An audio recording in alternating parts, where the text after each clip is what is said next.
Mathieu Lartaud face au cancer à 2 reprises, qui aurais-je été si je n'avais pas vécu ça? Amputé de la jambe droite à la suite de la récidive de son cancer, le journaliste Mathieu Lartaud a fait quelques confidences au Figaro sur son état d'esprit après avoir subi cette épreuve.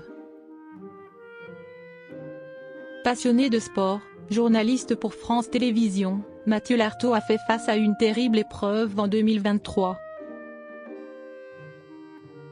Après avoir été opéré du genou à 17 ans, à la suite d'un cancer, le présentateur sportif a dû être amputé de la jambe droite en 2023, son cancer ayant récidivé. Il porte dorénavant une prothèse. Interviewé par Le Figaro, le spécialiste du rugby, sport qu'il a pratiqué au cours de sa jeunesse, est revenu sur cette épreuve. Il a notamment déclaré « Qui aurais-je été si je n'avais pas vécu ça ?», détaillant ensuite les résolutions qu'il a prises après sa première opération. Il a confié à nos confrères qu'il avait choisi de s'inscrire en sport-études et envisageait d'embrasser une carrière de rugbyman à 17 ans. Sa maladie l'a obligé à changer de perspective.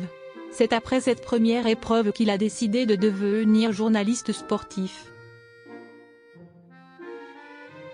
Et c'est au cours de ses études pour le devenir qu'il a rencontré son épouse. Un livre consacré à son parcours. Après son amputation, Mathieu Lartaud s'est battu pour pouvoir revenir à l'antenne le plus tôt possible. Il s'était fixé pour objectif d'assurer le lancement de la Coupe du monde de rugby, qui s'est tenue en France du 8 septembre au 28 octobre 2023. Pari tenu. Le journaliste souhaitait également être de retour pour présenter les Jeux Olympiques d'été de 2024, qui débuteront le 26 juillet prochain, ont précisé nos confrères du Figaro.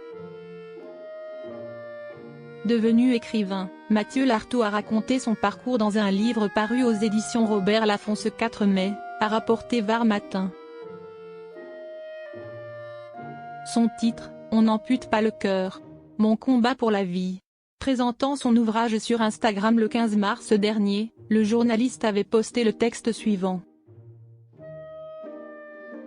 C'est avec une certaine émotion que je vous présente la date de sortie de mon livre qui, je l'espère, donnera de la force et de l'espoir à ceux qui font face au cancer et à leurs aidants. Une manière aussi de vous remercier pour votre soutien constant depuis bientôt 1 an.